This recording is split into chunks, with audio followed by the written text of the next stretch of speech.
এটা হচ্ছে তোমাদের এই কোর্সের কোর্স আউটলাইন। এটা অ্যাকচুয়ালি লাস্ট সেমিস্টারের, তোমাদেরটা এখন রেডি করিনি, তবে অলমোস্ট সেম থাকবে। কোর্স নেম বা কোর্স টাইটেল চাইলে খাতায় লিখে নিতে পারো। কোর্স নেম বা কোর্স টাইটেল হচ্ছে ফিজিক্স 1, ঠিক আছে? তোমরা first year first semester student, এখানে একটা ফিজিক্স কোর্স আছে। ফার্স্ট ইয়ার সেকেন্ড সেমিস্টারে আরেকটা ফিজিক্স কোর্স, যেটার নাম থাকবে ফিজিক্স 2। শুধু ফিজিক্স লিখলে কিন্তু হবে না। Course name physics 1, course code বা কোর্স নাম্বার সেটা হচ্ছে PHY 109, 3 ক্রেডিট আওয়ারের কোর্স, ফার্স্ট ইয়ার ফার্স্ট সেমিস্টারের জন্য। আর এটা department of arts and science থেকে অফার করা। এই হচ্ছে এই কোর্সটার ইন্ট্রোডাকশন। এখানে আমরা যদি সিলেবাসটা দেখি, সিলেবাসে মেইনলি 3টা সেকশন আছে: mechanics, properties of matter, optics. মেকানিক্সের আন্ডারে 2টো chapter, friction and moment of inertia. ফ্রিকশনের মধ্যে আমাদের যে টপিকগুলো ডিসকাস করার কথা সেগুলো হচ্ছে ফ্রিকশনের concept, types of friction, laws of friction, coefficient of friction, angle of friction. এগুলো সবই তোমাদের ফ্যামিলিয়ার। মোস্ট প্রবাবলি এই টপিকটা নতুন। Equilibrium of a body on an inclined surface due to friction. এখানে অনেক শর্টকাটে কথা বলা, এর মধ্যে কিন্তু অনেক কিছু আছে। যেমন এই লাস্ট টপিকে 3টা সেকশন, আমরা 3টা ডিফারেন্ট সিচুয়েশন বা কেস আমরা ডিসকাস করব। যখন পড়াবো তখন আমরা দেখবো, ঠিক আছে? নেক্সট হচ্ছে মোমেন্ট অফ ইনার্শিয়া, জড়তার ভ্রামক। এর মধ্যে জিনিসটা কি, মোমেন্ট অফ ইনার্শিয়া বলতে কি বোঝায়, তার 2টো থিওরাম আছে। কে বলতে পারে থিওরাম 2টো কি কি? জড়তার ভ্রামক সংক্রান্ত 2টো উপপাদ্য আছে, কি কি নাম? এনিওয়ান?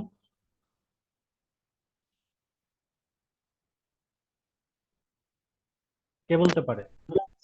উপপাদ্য আর একটা সমান্তরাল মেবি। মেবি, শিওর না? না স্যার, সমান্তরাল উপপাদ্য আসলে আছে। সমান্তরাল অক্ষ উপপাদ্য, সমান্তরাল অক্ষ লম্ব উপপাদ্য। আরেকটা কি? লম্ব অক্ষ লম্ব উপপাদ্য, উপপাদ্য। তাই তো? Perpendicular axis theorem and parallel axis theorem. এই থিওরেমগুলো ইউটিলাইজ করে পার্টিকুলার 4টা শেপড অবজেক্ট, একটা হচ্ছে uniform rod, solid sphere, solid cylinder আর ফ্লাই হুইল, এই 4টা অবজেক্টের মোমেন্ট অফ ইনার্শিয়া আমরা বের করব। আর সেই কনসেপ্টগুলো ইউটিলাইজ করে যে কোনো শেপড অবজেক্টের জন্য মোমেন্ট অফ ইনার্শিয়া কিভাবে বের করতে হয় সেটা আমরা দেখবো লাস্ট টপিকের আন্ডারে, ঠিক আছে? ওকে, উই ক্যান কন্টিনিউ। নেক্সট সিলেবাসের যে সেকশন সেটা হচ্ছে প্রপার্টিজ অফ ম্যাটার। এর আন্ডারে 3টা চ্যাপ্টার আছে। One is elasticity, second is surface tension, third one is viscosity. এগুলো এইচএসসি সিলেবাসে ইনক্লুডেড ছিল। ইলাস্টিসিটি মানে কি? স্থিতিস্থাপকতা। স্থিতিস্থাপকতা ডিফারেন্ট অবজেক্টের ডিফারেন্ট হয়, তার উপর বেস করে অবজেক্টকে আমরা 2টো ক্যাটাগরিতে ডিভাইড করতে পারি depending on the degree of elasticity: elastic and plastic bodies. পীড়ন কি? স্ট্রেস। বিকৃতি কি? স্ট্রেইন। ইলাস্টিক লিমিট বলতে কি বোঝায়? পীড়ন আর বিকৃতির মধ্যে একটা রিলেশনশিপ আছে, হুকস লতে যেটা এক্সপ্লেন করা হয়েছে। হুকস ল আমরা ডিসকাস করবো, তার গ্রাফিক্যাল রিপ্রেজেন্টেশন আমরা দেখবো। তারপরে 3 রকমের ইলাস্টিক কনস্ট্যান্টস আছে, যেগুলোকে তোমরা মডুলাস অফ ইলাস্টিসিটি বলে জানো, স্থিতিস্থাপক গুণাঙ্ক। নামগুলো বলতে পারে কেউ? এস স্যার, আয়তন গুণাঙ্ক, হুম, তারপর আহ, আহ, মনে স্যার, পড়ছে স্যার, আর দুটো আছে স্যার। হ্যাঁ, কে আয়তন বলবে? গুণাঙ্ক, ক্ষেত্রফল গুণাঙ্ক, গুণাঙ্ক, আর হচ্ছে ইয়ং গুণাঙ্ক। ইয়ং গুণাঙ্ক। S sir. কি কি বললে? ইয়াং গুণাঙ্ক, আয়তন আয়তন ক্রিনটন, গুণাঙ্ক আর ক্রিনটন ক্ষেত্রফল। গুণাঙ্ক, তাই তো? Yes S sir, sir. Youngs modulus, bulk modulus and modulus of rigidity. Yes sir. এই 3টার ডিটেলস আমরা দেখব। Experimental determination of youngs modulus and rigidity modulus, মানে পরীক্ষার মাধ্যমে ল্যাবে আর কি ইয়াংস মডুলাস আর রিজিডিটি মডুলাস এর ভ্যালু কিভাবে বের করতে হয় তার এক্সপ্লেনেশন। এখানে ইয়াংস মডুলাসের এক্সপেরিমেন্টাল ডিটারমিনেশন এটা এইচএসসি লেভেলে ছিল, প্র্যাকটিক্যাল সহ ব্যবহারিকে ছিল। সো এটার উপর আমরা এমফাসিস কম দেব, আমরা মেইনলি টার্গেট করব রিজিডিটি মডুলাসের ডিটারমিনেশন। এবং এটার জন্য আমাদের এই থিওরিটা আগে জানতে হবে, twisting of A cylinder and what is torsional pendulum, because using the theory and this pendulum you will determine the value of the modulus of rigidity of the material of a wire in the physics lab in first year first semester. তোমাদের কিন্তু physics ল্যাবে একটা experiment আছে যেখানে torsional pendulum use করে modulus of রিজিডিটির value বের করতে হবে স্টিল ওয়্যারের। কাজে এটা তোমাদের থিওরিতেও আছে, এটা তোমাদের ল্যাবেও আছে। দেন পয়সনস রেশিও জিনিসটা কি, তার লিমিট কত, লিমিট কিন্তু আমরা জানি পয়সনস রেশিও, কিন্তু এটা কোত্থেকে কিভাবে আসলো সেটা আমরা সম্ভবত জানি না। -1 থেকে 0.5 পর্যন্ত লিমিট। আমরা যেহেতু একটু অ্যাডভান্স লেভেলে এসেছি, আমরা অনেক জানা জিনিসও আরো ডিটেইল দেখবো, ঠিক আছে। সো এখানে আমরা লিমিটটা বের করে দেখবো যে কত থেকে কত আসে, -1 থেকে 0.5 কিভাবে আসলো, ঠিক আছে। তারপর কম্প্রেসিবিলিটি জিনিসটা আমরা দেখবো, 3 রকমের elastic constant, so youngs modulus, bulk modulus, modulus of rigidity, তিনটার মধ্যে রিলেশনশিপ, একটা রিলেশন আছে, ইকুয়েশন, সেটা আমরা ডিরাইভ করব। এই লেভেলে কিন্তু, এই যে ইউনিভার্সিটি লেভেলে তোমাদের কিন্তু অনেক ডেরিভেশন করতে হবে, যেটা এসএসসি এইচএসসি লেভেলে তোমরা করে আসোনি। প্রতিপাদন বলো যেটাকে তোমরা, বিভিন্ন রিলেশনশিপ বের করা। তারপরে কোনো অবজেক্টের ওপর যদি স্ট্রেস দেওয়া হয় তাহলে তার ডিফরমেশন হয়। এখন পার ইউনিট ভলিউমে ডিফরমেশন করতে কতটুকু ওয়ার্ক ডান করতে হয় তার এক্সপ্রেশন আমরা বের করব এই টপিকটার আন্ডারে। এই টপিকটার আন্ডারে last of all temperature dependency of elasticity, মানে variation of elasticity with temperature. এই হচ্ছে আমাদের ইলাস্টিসিটির যে টপিকগুলো। সারফেস টেনশন, পৃষ্ঠটান, এর মধ্যে সারফেস টেনশন জিনিসটা কি, তার মলিকুলার থিওরি, মানে সারফেস টেনশনের রিজন বা অরিজিনটা কোত্থেকে সেটা আমরা দেখব। কেন ফ্লুইডে সারফেসগুলো সারফেস টেনশনের মতো একটা ফেনোমেনা শো করে সেটা আমরা স্টাডি করব। তারপরে phenomena due to surface tension, মানে নেচারে সারফেস টেনশনের কারণে বিভিন্ন ধরনের ঘটনা ঘটে। প্র্যাকটিক্যালি আমরা অহরহ অনেক কিছু দেখিও, হয়তো খেয়াল করি না বা হয়তো ঠিক জানি না যে এটা সারফেস টেনশনের কারণে হচ্ছে। তো এরকম বেশ কয়েকটা কেস আমরা একটু ডিসকাস করার চেষ্টা করব। তারপরে সারফেস এনার্জি এর কনসেপ্ট আমরা দেখব। আর কার্ভ মেমব্রেন বা সারফেসের ক্ষেত্রে এক্সেস প্রেসার বলে একটা টার্ম আছে, সেই এক্সেস প্রেসারের সাথে সারফেস টেনশনের রিলেশনশিপ আমরা দেখব, মানে একটা ইকুয়েশন ডিরাইভ করব। তারপরে আমরা ক্যাপিলারিটি বলতে কি বোঝায় সেটা দেখবো, মানে কৌশিকতা, ক্যাপিলারি টিউব কি সেটা জানবো। অ্যাঙ্গেল অফ কন্ট্যাক্ট মানে স্পর্শকোণ বলতে কি বোঝায় সেটা জানবো। এবং ক্যাপিলারিটির কনসেপ্টে ইউটিলাইজ করে ওয়াটারের সারফেস টেনশন আমরা বের করার চেষ্টা করব। এটা রিলেটেড একটা ল্যাব ফিজিক্স ল্যাবে তোমরা করবে, ল্যাব নাম্বার 3, এক্সপেরিমেন্ট নাম্বার 3, ঠিক আছে। এটা থিওরি ল্যাব দুই জায়গাতেই আমাদের লাগবে। আর last of all variation of surface tension with temperature, এটা আমরা দেখব। থার্ড চ্যাপ্টার হচ্ছে ভিসকোসিটি, সান্দ্রতা। এর মধ্যে জিনিসটা কি, কোএফিসিয়েন্ট অফ ভিসকোসিটি এটার সাথে রিলেটেড সেটা দেখব। তার সাথে পয়সিলিস ইকুয়েশন, একটা ইকুয়েশন আছে, সেই ইকুয়েশনটা আমরা ডিরাইভ করব। নেক্সট যে এর মাঝখানে আবার এই যে determination of coefficient of viscosity, এর আগে আরো কিছু টপিক আছে এখানে যদিও নেই, সেটা হচ্ছে এই টপিকটা পড়তে গেলে আমাদের স্টোকস লটা আগে জানতে হয়, টার্মিনাল ভেলোসিটি কি জানতে হয়, তারপরে এটা, তো সেগুলো আসবে।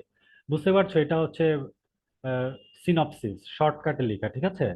এর মধ্যে কিন্তু এই অনেকগুলো জিনিস আমাদের আসবে, সবকিছু এখানে নাই, কিন্তু যে এখানে যা যা আছে সেগুলো বুঝতে গেলে এডিশনাল কিছু জিনিস লাগে, যেমন স্টোকস ল আর টার্মিনাল ভেলোসিটির কনসেপ্ট না পেলে কিন্তু এই টপিকটা ক্লিয়ার বোঝা যাবে না। যাই হোক, relation between viscosity and friction, মানে ভিসকাস ফোর্স আর ফ্রিকশনাল ফোর্স দুটোর মধ্যে কম্প্যারিজনটা আমরা দেখব। আর importance of the knowledge of viscosity সেটা আমরা দেখব।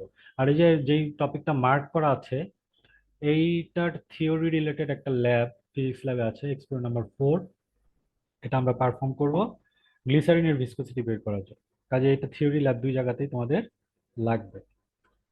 আর লাস্ট যে section physical optics, actually geometrical optics এই লেভেলে পড়াবো না, ফিজিক্যাল অপটিক্স, তার মধ্যে চ্যাপ্টার 3টা, ব্যতিচার, অপবর্তন, সমবর্তন, ইন্টারফারেন্স, ডিফ্রাকশন অ্যান্ড পোলারাইজেশন। ইন্টারফারেন্সের মধ্যে ফার্স্টে আছে Huygens principal, rectilinear propagation of light, আলোর সরল রৈখিক গতি, and interpretation of laws of reflection and refraction by Huygens principle. হাইগেনের সূত্র বা ল ব্যবহার করে আলোর প্রতিফলন ও প্রতিসরণের সূত্রের প্রমাণ। ঠিক আছে, এগুলো সবই এইচএসসি টপিক, বেশ ডিটেইল তোমরা পড়ে এসছো সেই জিনিসগুলো ইংরেজিতে। নেক্সটে আমাদের আসবে আসল জিনিস, ব্যতিচার বলতে কি বোঝায়, ইয়াংস ডাবল স্লিটস এক্সপেরিমেন্ট। ঠিক আছে, এখানে অনেক শর্টকাটে বলা আছে, এখানে কিন্তু অনেক কিছু আছে। তারপরে বাইপ্রিজম ইউজ করে মনোক্রোম্যাটিক লাইটের ওয়েভলেংথ কিভাবে ক্যালকুলেট করতে হয়, বের করতে হয়, নিউটনস রিংস, এই টপিকটা একেবারেই নতুন তোমাদের জন্য। আর ইন্টারফারেন্স ইন থিন ফিল্ম বা কালার ইন থিন ফিল্ম, ঠিক আছে, এগুলো আমরা দেখব। ডিফ্র্যাকশনের মধ্যে ডিফ্র্যাকশন কি, তার টাইপ কি কি, তারপরে আমাদের এই লেভেলে আমরা আসলে ফোকাস করব ফ্রনহফার ডিফ্র্যাকশনের উপর। আমরা জানি দুই রকমের ডিফ্র্যাকশন আছে, ফ্রেনেল ডিফ্র্যাকশন, ফ্রনহফার ডিফ্র্যাকশন, কিন্তু এই লেভেলে আমরা মেইনলি ফোকাস করব ফ্রনহফার ডিফ্র্যাকশনের উপর। ফ্রনহফার সিঙ্গেল স্লিট ডিফ্র্যাকশনে দেখব, ডাবল স্লিট ডিফ্র্যাকশনে দেখব, তারপরে আমরা দেখব diffraction grating and it's uses. Grating জিনিসটা কি, তার ইউজ কি, সেগুলো আমরা জানবো। তারপরে আমরা জোন প্লেট দেখব, দেন এক্স রে ডিফ্র্যাকশন নিয়ে আমরা কথা বলবো, এবং তার সাথে রিলেটেড হচ্ছে ব্র্যাগস ল, যদি এটা আগে লেখা হয়েছে কিন্তু ব্র্যাগস লটা এক্স রে ডিফ্র্যাকশনের সাথে রিলেটেড। ঠিক আছে, আর লাস্ট চ্যাপ্টারের বিষয়গুলো এগুলো মোস্ট প্রবাবলি এইচএসসি লেভেলে তোমাদের খুব বেশি কিছু ছিল না, তাই না? পোলারাইজেশন রিলেটেড খুব বেশি কিছু তোমরা কি পড়ে এসছো? সরি, বুঝতে পারিনি। অপটিক্সে অনেক জিনিস পড়া হয় শর্ট সিলেবাসে যে অপটিক্সের অনেক জিনিস পড়া হয় নাই। ওই যে শর্ট সিলেবাসের কি যে কারণে, আপনার শর্ট জি স্যার, সিলেবাসের খালি কারণে না। ইয়া আপনার ইয়ং এর জি স্যার, জি স্যার, শুধু ঠিক আছে, মাঝখানে গ্রেডিং। আচ্ছা আচ্ছা, ঠিক আছে। তো এর মধ্যে পোলারাইজেশন এর কনসেপ্টটা আমরা জানবো। পোলারাইজেশন কিভাবে হয়, মানে পোলারাইজ লাইট আমরা কিভাবে পেতে পারি, বেশ কয়েকটা মেকানিজম আছে, তার মধ্যে পোলারাইজেশন বাই রিফ্লেকশনটার উপর আমরা ফোকাস করব। তার সাথে রিলেটেড হচ্ছে ব্রিস্টার্স ল, ডাবল রিফ্র্যাকশন, এটা আর একটা অপটিক্যাল ফেনোমেনা। ঠিক আছে, এটা আমরা স্টাডি করব।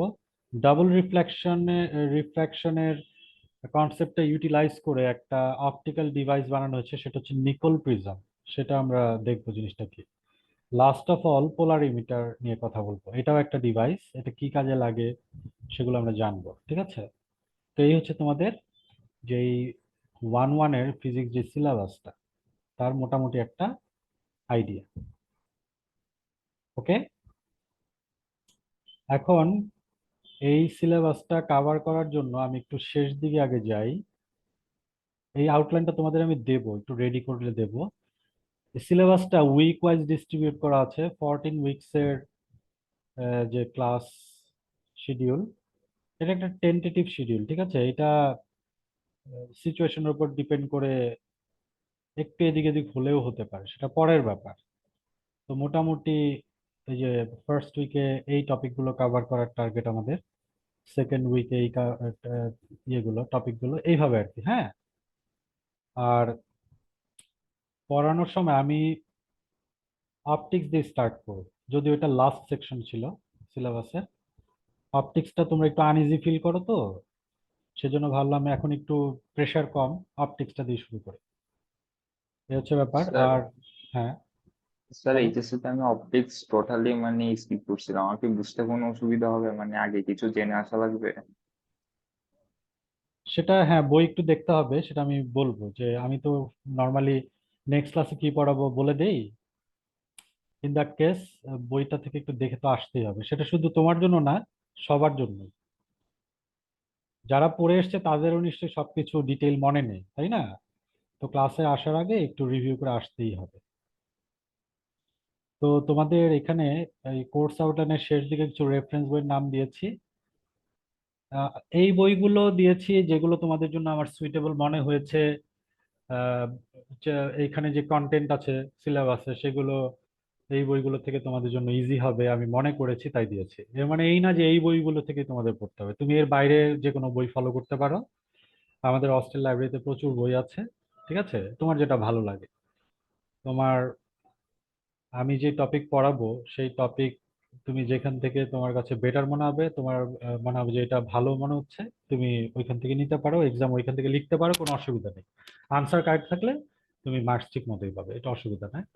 তবে এই যে আমি অপটিক্সের জন্য মেইনলি এই বইটা 1 নম্বর আর কি, তারপর 8 নাম্বার,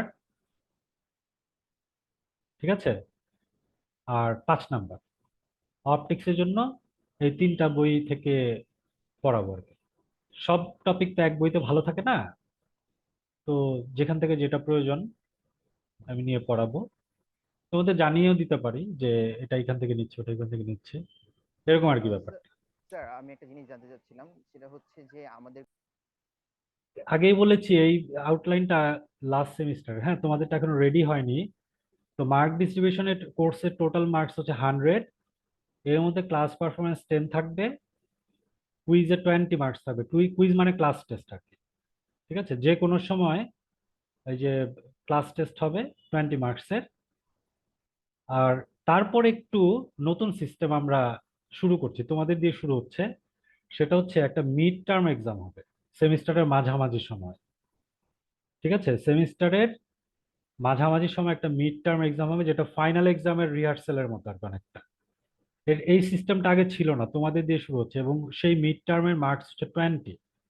সিলেবাসটা ওই মিড টার্মের সিলেবাস কি হবে, সেটা হচ্ছে ওই মিড টার্মের আগে পর্যন্ত যা যা পড়ানো হবে সেটাই সিলেবাস হিসাবে থাকবে।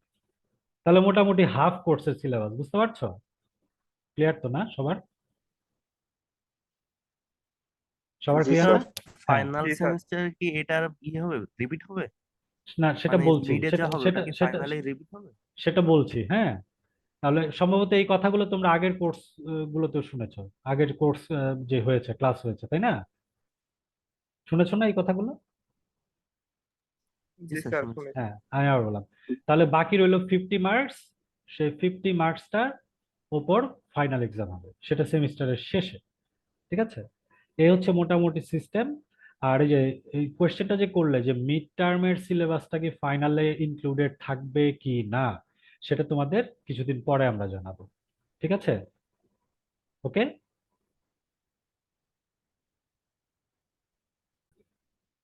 কুইজ এই সেমিস্টারে 3টা কুইজ নেওয়ার টার্গেট আমার, ঠিক আছে? 3টা কুইজ, এর মধ্যে বেস্ট অফ 2 কাউন্ট করবো। বেস্ট অফ 2 কাউন্ট করবো মানে কি? মনে করো একজন স্টুডেন্ট 3টা কুইজ দিয়েছে, প্রথম কুইজে 20-এ পেয়েছে 14, সেকেন্ড কুইজে পেয়েছে 16, থার্ড কুইজে পেয়েছে 18। তাহলে বেস্ট অফ 2 কাউন্ট করলে কোন দুটো মার্ক নেওয়া উচিত? 18 আর 16 আর 18। 16 আর এবং 18। হ্যাঁ, 16 আর 18, তাহলে তাদের এভারেজ কত হয়? 17, তাই না? তাহলে কুইজে সেই স্টুডেন্ট পাবে 17 মার্কস, বেস্ট অফ 2 যদি কাউন্ট করে। তো এইভাবে কাউন্ট করার চিন্তা ভাবনা আছে। এই হচ্ছে কুইজের সিস্টেমটা হবে। আর কুইজের সিলেবাস কি থাকবে এখানে দেখতে পাচ্ছ যে গত সেমিস্টারে মোটামুটি এই টপিকগুলোর পরে কুইজ 1 হয়েছে, তারপরে এই টপিকগুলোর পরে কুইজ 2 হয়েছে, আউটলাইনে যেভাবে আছে আর কি, হ্যাঁ। তো সিলেবাস কতটুকু হবে সেটা আমরা ক্লাস চলাকালীন ডিসকাস করে ঠিক করব। কিন্তু কুইজ হবে, কুইজ 1 কবে হবে, স্যার বললে তখন হবে, এটার জন্য বসে থাকা যাবে না। তুমি কিন্তু আজকে থেকেই জানো যে তোমাকে কুইজ 1, 2, 3 তিনটা কুইজ দিতে হবে। ঠিক আছে, স্বাভাবিকভাবে কুইজ 1 এর সিলেবাস এখন থেকে যা পড়াবো সেগুলো ইনক্লুডেড থাকবেই তো, তাই না? সো তুমি এখন থেকেই কুইজের প্রিপারেশন নিয়ে নিতে থাকবে। আমার কথা ক্লিয়ার? ওয়েট করবে না যে স্যার কখন কুইজের অ্যানাউন্সমেন্ট করবে তখন পড়বো, সেই জন্য ওয়েট করা স্যার যাবে না। হুম। স্যার হুম। স্যার আমাদের কুইজ 2 এর যে টপিক গুলো আছে স্যার ওখানে কি স্যার কুইজ 1 এর টপিক গুলো ইনক্লুডেড হবে? সাধারণত থাকে না, হ্যাঁ, কিন্তু এটা সিচুয়েশনের উপর ডিপেন্ড করে। সাধারণত কুইজ 1 এর টপিক কুইজ 2 তে নর্মালি থাকে না, কিন্তু সেটা সিচুয়েশনের উপর ডিপেন্ড করে। এটা আমরা আলোচনা করে সিলেবাসটা ঠিক করব। ঠিক আছে, জি স্যার, থ্যাংক ইউ। এই হচ্ছে বিষয়টা। তাহলে কুইজের ব্যাপারটাও ক্লিয়ার হলো। এখানে আমরা একটা স্লাইড দেখতে পাচ্ছি। ইয়াং ডাবল স্লিট এক্সপেরিমেন্টাল সেটআপটা কিরকম ছিল। ফার্স্ট একটা মনোক্রোম্যাটিক লাইট সোর্স নেওয়া হয়েছে। মনোক্রোম্যাটিক লাইট সোর্স বলতে কি মিন করে? আমরা নর্মালি উত্তর দেই একবর্ণী আলো। একবর্ণী আলো কথাটা পারফেক্ট নয়, 100% অ্যাকুরেট নয়। এই সেন্সে একটা সিঙ্গেল কালারের কিন্তু ওয়েভলেংথের রেঞ্জ থাকে, একটা সিঙ্গেল ওয়েভলেংথ থাকে না। মানে মনে করো যে আমাদের যে ভিজিবল লাইটের যেই স্পেকট্রাম, বর্ণালী, ঠিক আছে, সেখানে এক একটা যে কালারের লাইট আছে তারা কি একটা সিঙ্গেল ওয়েভলেংথ নাকি একটা রেঞ্জ আছে? একটা রেঞ্জ আছে না স্পেকট্রামের? মনে করো হলুদ, জি হলুদ আলো, হলুদ আলোর একটা রেঞ্জ থাকে না, এত থেকে এত পর্যন্ত হলুদ থাকে তো। জি স্যার। মানে শুধু হলুদ আলোরই, হলুদ বর্ণের আলোরই অনেকগুলো ওয়েভলেংথের ভ্যালু আছে। তা আমি যদি মনোক্রোম্যাটিক লাইট মানে কি জিজ্ঞেস করি, তুমি যদি বলো এক বর্ণী আলো, কথাটা আসলে ঠিক ক্লিয়ারলি বোঝা যায় না। বলা উচিত মনোক্রোম্যাটিক লাইট হচ্ছে এমন লাইট যার মধ্যে একটা সিঙ্গেল ওয়েভলেংথ থাকে, মানে 2-3টা ওয়েভলেংথের মিক্সিং থাকবে না। তো এরকম একটা লাইট সোর্স এখানে নেওয়া হয়েছে, তার সামনে একটা কার্ডবোর্ড রাখা হয়েছে, সেখানে একটা ন্যারো স্লিট ক্রিয়েট করা হয়েছে। স্লিট মানে চির, ঠিক আছে।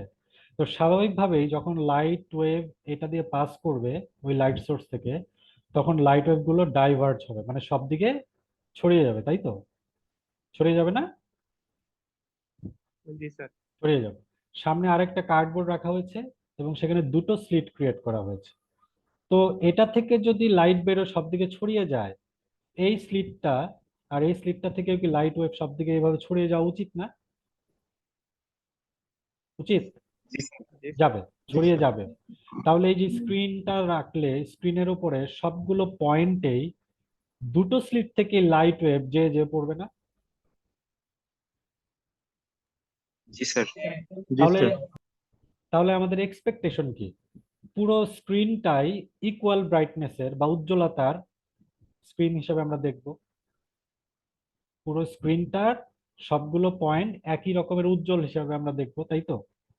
যেহেতু দুটো স্লিট থেকে সবগুলো পয়েন্টেই লাইট ওয়েভ যেয়ে পড়ছে, এটাই তো আমাদের এক্সপেকটেশন নাকি? কি? হ্যাঁ। কিন্তু ইন্টারেস্টিং ব্যাপার হচ্ছে, দেখা যায় এরকম alternate bright dark, bright dark, bright dark, এরকম ফ্রিঞ্জ, বাংলায় বলে ডোরা বা পট্টি, এরকম দেখা যায়। উজ্জ্বল এবং অন্ধকার ডোরা দেখা যায়।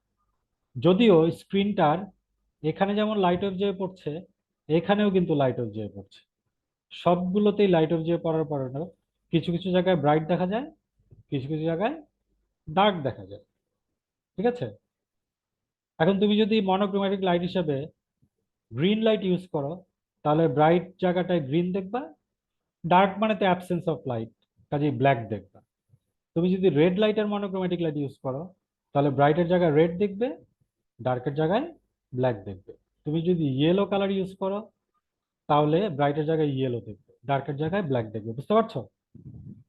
জি স্যার। এখন এই যে ডিফারেন্ট লাইট সোর্সেস থেকে লাইট ওয়েভস স্ক্রিনের সব পয়েন্টে যে পড়ার পরেও কিছু কিছু পয়েন্ট ব্রাইট হয়, কিছু কিছু পয়েন্ট ডার্ক হয়। এই যে লাইটের ইন্টেন্সিটির এই যে ভেরিয়েশন, এই ফেনোমেনা বা ঘটনাকেই বলে ইন্টারফারেন্স অফ লাইট, আলোর ব্যতিচার। ঠিক আছে,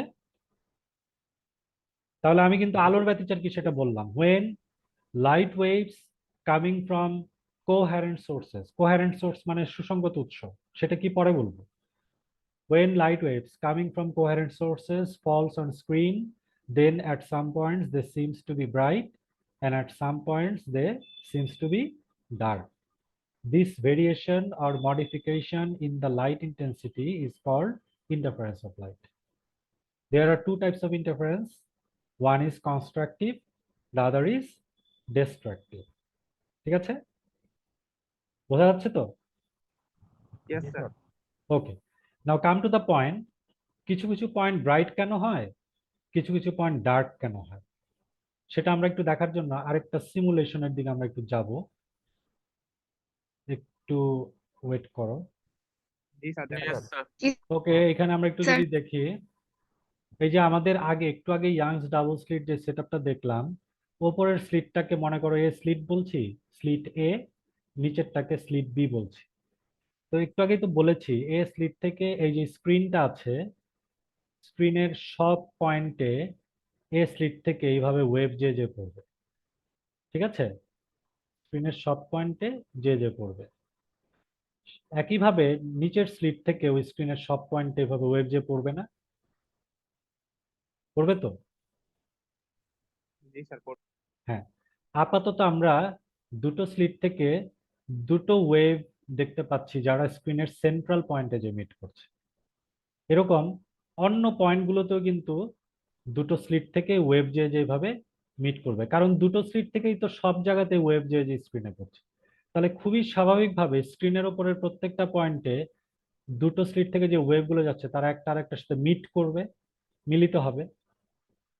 Right now we can see two waves are meeting at the center of the screen like this, and we can see the enlarged view at the meeting point. এই জায়গাটার enlarged ভিউটা আমরা দেখতে পাচ্ছি। এখানে আমরা কি দেখতে পাচ্ছি?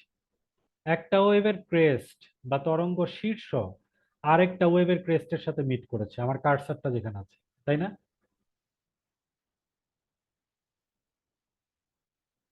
কি? Yes, sir. আবার এখানে দেখা যাচ্ছে একটা ওয়েভের তরঙ্গ পাদও তার সাথে আরেকটা ওয়েভের তরঙ্গ পাদও মিট করছে, ট্রফ বলে ইংরেজিতে, ঠিক আছে? এই রকম প্রত্যেকটা জায়গাতেই দেখা যাচ্ছে। তার মানে ওয়েভ দুটো একই দশায় মিলিত হচ্ছে, সেম ফেজে মিট করছে। ফেজ মানে দশা, হ্যাঁ?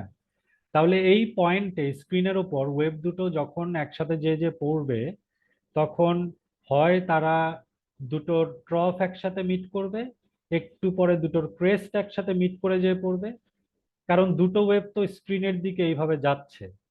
তাহলে তারা স্ক্রিনের উপর যে যখন একসাথে পড়ছে, তখন তাদের ট্রফ বা তাদের ক্রেস্ট সব সময় একসাথে যেয়ে পড়বে এবং একসাথে মিট পড়বে, ঠিক আছে?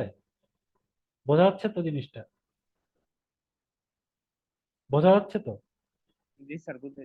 হ্যাঁ, তার মানে একই দশায় যদি দুটো ওয়েভ যে পড়ে, স্ক্রিনের ওই পয়েন্টটা ব্রাইট হবে। কেন হবে আমি আরেকটু পরে আরেকটা সিমুলেশন থেকে এক্সপ্লেন করবো, আপাতত এটা বোঝো, একই দশায় যে পড়লে ব্রাইট হবে, এই জায়গাটা ব্রাইট আছে, ঠিক আছে?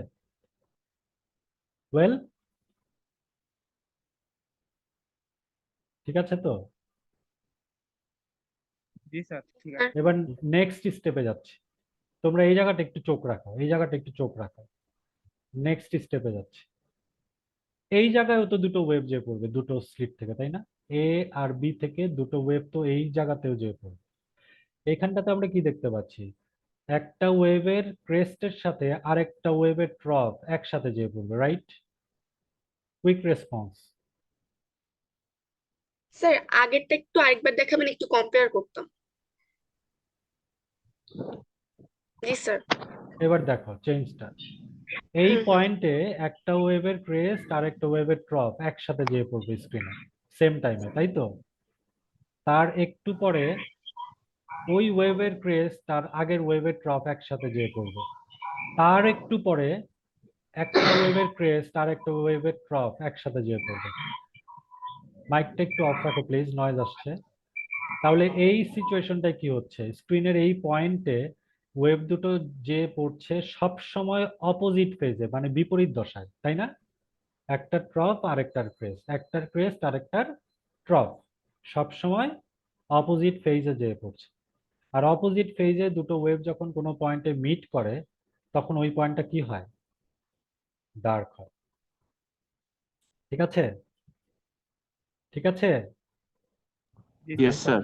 আচ্ছা, তারপরের সিচুয়েশনটা দেখো। এই পজিশনে, নিচের দিকে যায়। হ্যাঁ আসছি, তুমি একটু হোল্ড করো, কথাটা আমি বলবো। হ্যাঁ, আমি বলবো। এই পজিশনের ব্যাপারটা আর এই পজিশনের ব্যাপারটা কি একই না? হ্যাঁ জি স্যার। তাহলে এখানে বুঝতেই পারছো ব্রাইট কেন। তারপরের স্টেপটা দেখো, এই জায়গার ব্যাপারটা আর এই জায়গার ব্যাপারটা কি একই না? জি স্যার। হুম, তাহলে এখানে ডার্ক কেন? ক্লিয়ার আমাদের, তাই তো? তারপরের স্টেপ, এই জায়গার ব্যাপারটা আর এই জায়গার ব্যাপার একই রকম। জি স্যার। জি স্যার। ব্রাইট কেন? আমরা ক্লিয়ার। এই জায়গার ব্যাপারটা ওই এইরকম আর কি, কাজে এখানে ডার্ক। এই জায়গার ব্যাপারটা আর এখানকার বিষয়টা একই রকম, কাজে ব্রাইট। তো এই পর্যন্ত আমাদের ক্লিয়ার তো না? জি স্যার। আচ্ছা, জি স্যার। এবার ওই যে ও যে কোয়েশ্চেন করছিল উল্টো দিকে কি হবে, আমি তো আগেই বলেছি ওয়েভ গুলো এদিকে যেমন যাবে এদিকেও যে মিট করবে, তাই না? এইসব জায়গাতেও যে মিট করবে না, মিট করবে তো। তো এই সিমুলেশনে সেন্টার থেকে একটা সাইডে দেখানো হচ্ছে, তো স্বাভাবিকভাবে সেন্টার থেকে উল্টো সাইডেও তো একই ব্যাপার ঘটবে, মানে এটা তো সেন্ট্রাল পয়েন্ট। তার এই জায়গায় যেই দুটো ওয়েভ মিট করবে তারা যেভাবে মিট করবে সেন্টার থেকে একই ডিস্টেন্সে এই দিকে দুটো ওয়েভ যে একই কেস বা একই সিচুয়েশন ডেভেলপ করবে, কাজে এইখানেও ব্রাইট এখানেও ব্রাইট। বুঝতে পারছো? তারপর সেন্টারের এই যে পজিশনে ওয়েভ দুটো যেই কারণে যেই ডার্ক ফ্রিঞ্জ ক্রিয়েট করছে, সেন্টারের উল্টো দিকে এই জায়গাটাতে যেই দুটো ওয়েভ এসে পড়বে তারাও একই ব্যাপার ঘটাবে, কাজে এই জায়গাটা ডার্ক হবে। ঠিক আছে? কাজে সেন্টারের একদিকে যেই ব্যাপারগুলো ঘটবে সেন্টারের উল্টো দিকে যেই ওয়েভগুলো স্ক্রিনে যে পড়বে তারাও একই ব্যাপার ঘটাবে, এবং সেন্টারের বোথ সাইডে এই জন্য অল্টারনেট ব্রাইট ডার্ক প্যাটার্ন বা ইন্টারফারেন্স প্যাটার্ন প্রডিউস হয়। এখন কি ক্লিয়ার? জি স্যার, ক্লিয়ার। আচ্ছা, এবার আমাদের এক্সপ্লেনেশন যাই, কেন সেম ফেজে মিট করলে ব্রাইট হয় আর কেন অপোজিট ফেজে মিট করলে ডার্ক হয়। ঠিক আছে, প্রথমে আমরা একটু সেম ফেজের বিষয়টাতে যাই। সেটার জন্য আমরা এই সিমুলেশনটা দেখব। এটা না, এটা তো অ্যাটেন্ডেন্স। হ্যাঁ, এই সিমুলেশন না, আমরা এটা দেখব। এখানে একটা জিনিস একটু দেখো, এখানে তিনটা ওয়েভ দেখা যাচ্ছে। এটা মনে করো স্লিট এ, মানে উপরের স্লিট থেকে যে ওয়েভটা স্ক্রিনে যাচ্ছে সেটা। আর এই ওয়েভটা মনে করো নিচের স্লিট থেকে যে ওয়েভটা স্ক্রিনে যে পড়ছে সেটা। আর এই দুটো ওয়েভের লব্ধি তরঙ্গ রেজাল্টেন্ট ওয়েভ হচ্ছে এটা, 3 নাম্বারটা। ওকে, এই যে 1+2 লেখা আছে। বুঝতে পারছো? ইয়েস। আচ্ছা, এখন দেখো তো, আমরা যদি এই পজিশনটা চিন্তা করি, এই পজিশনে ওপরের ওয়েভটার অ্যামপ্লিটিউড বা বিস্তার, মানে এই পজিশনে যে পয়েন্টটা আছে সেই পয়েন্টের বিস্তার কত? ওই যে রেড লাইন দিয়ে দেখানো, রেড লাইন দিয়ে দেখানো না, বিস্তার অ্যামপ্লিটিউড। A/4। না, আমি বলতে চাচ্ছি এই যে এই লাইনটা দিয়ে দেখানো আছে না এই পজিশনের পয়েন্টের অ্যামপ্লিটিউড এই প্রথম ওয়েভের, ইয়েস স্যার। সেটা ধরে নাও 1 সেন্টিমিটার। ধরে নাও 1 সেন্টিমিটার। তাহলে সেকেন্ড ওয়েভ ওই একই পয়েন্টের অ্যামপ্লিটিউড সেকেন্ড ওয়েভের জন্য একই হাইট না? জি স্যার। এটাও ধরে নিচ্ছি 1 সেন্টিমিটার ধরে নিচ্ছি। ঠিক আছে?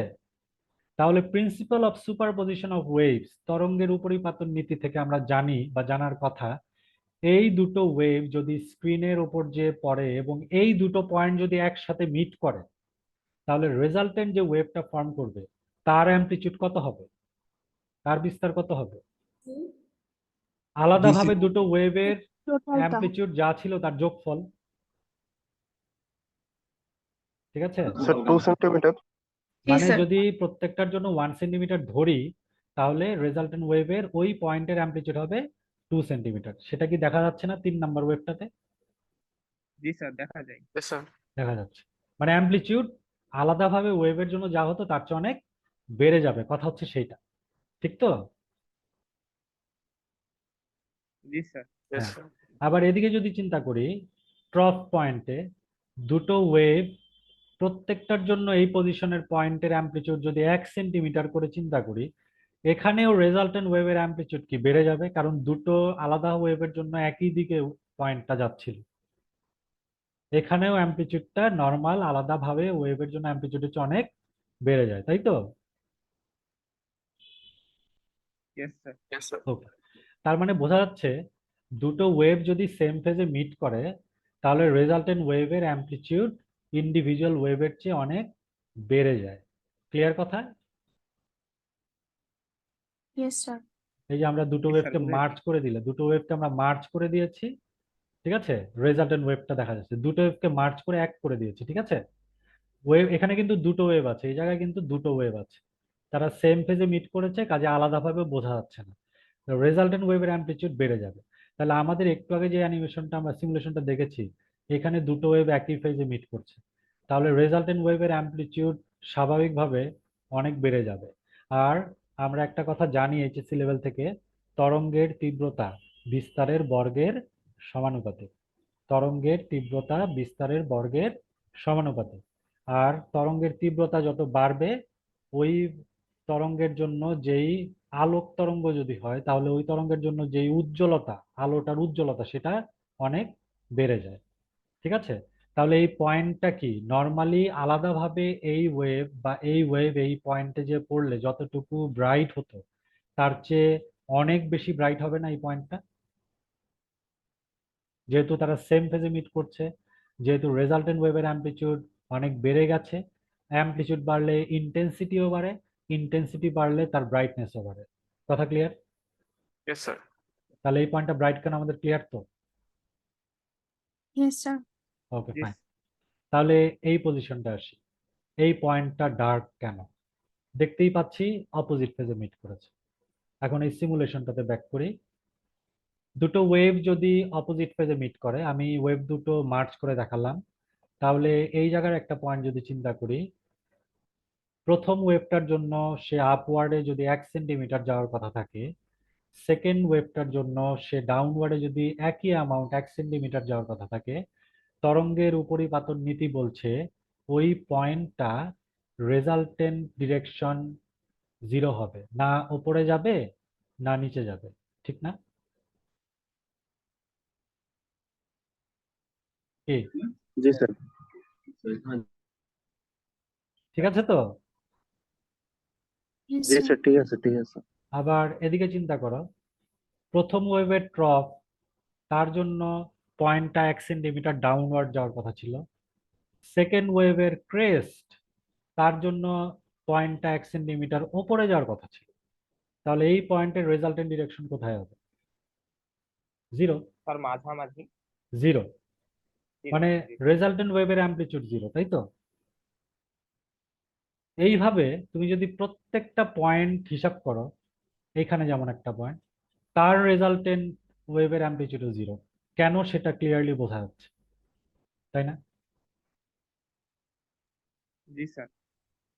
তাহলে এই জায়গাটাতে কি একই ব্যাপার ঘটছে না? একটার ক্রেস্ট আর একটা ট্রফের সাথে মিট করছে, একটু পরে প্রথমটার ট্রফ পরেরটার ক্রেস্টের সাথে মিট করবে, সব সময় এই ব্যাপারটা ঘটবে না? জি স্যার। জি স্যার, একই তাহলে থাকবে এই সবসময়। জায়গায় রেজাল্টেন্ট ওয়েভের অ্যামপ্লিটিউড 0, আর অ্যামপ্লিটিউড যদি 0 হয় ইন্টেন্সিটি কত হবে? Zero. 0। তাহলে এখানে কি Intensity হবে? 0। তাহলে এখানে কি হবে? স্যার ডার্ক হবে। ডার্ক হবে। ক্লিয়ার কথা? জি স্যার। এই হচ্ছে বিষয়টা, যে কেন সব পয়েন্টে, স্ক্রিনের সব পয়েন্টে, দেখো এখানে তো ওয়েভ যে পড়ছে, পড়ছে না? এখন যেখানটা দেখতে পাচ্ছি এখানে কি ওয়েভ যে পড়ছে না? জি স্যার। স্যার ব্রাইট পড়ছে। দেখতে পাওয়ার কথা, কিন্তু কেন ডার্ক হচ্ছে? কারণ হচ্ছে এইটা। ওকে, কারণ অ্যামপ্লিটিউড 0। হ্যাঁ। তাহলে when the crest of one wave falls over the crest of the other, or the trough of one wave falls over the trough of the other, then the intensity at that point is maximum, and that interference is known as constructive interference. Again, when the crest of one wave falls over the trough of the other, or the trough of one wave falls over the crest of the other, then the intensity at that point will be minimum, and that interference is known as destructive interference. Clear? Yes, sir, clear. Okay, fine. তাহলে আরেকটা জিনিস খেয়াল করে দেখো তো, ব্রাইটের এই যে এই জায়গাটা কিন্তু সবচেয়ে ব্রাইট, তাই না? জি স্যার। আর এই জায়গাটা সবচেয়ে ডার্ক।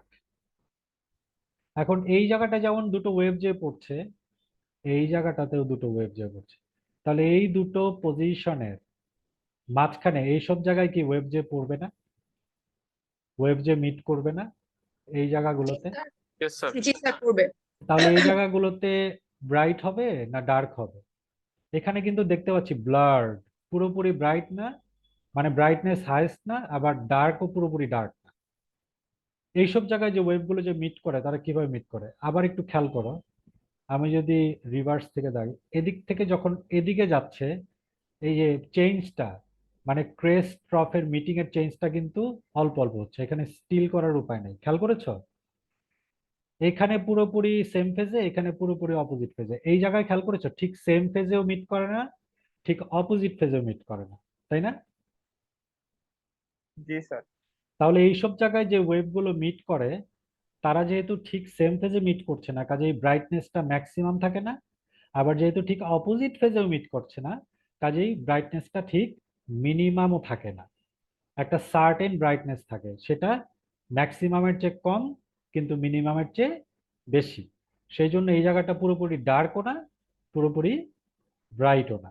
মানে ব্রাইটেস্ট থেকে ডার্কেস্ট আস্তে আস্তে চেঞ্জ হয়, আবার ডার্কেস্ট থেকে ব্রাইটেস্ট আস্তে আস্তে চেঞ্জটা হয়। ঠিক আছে?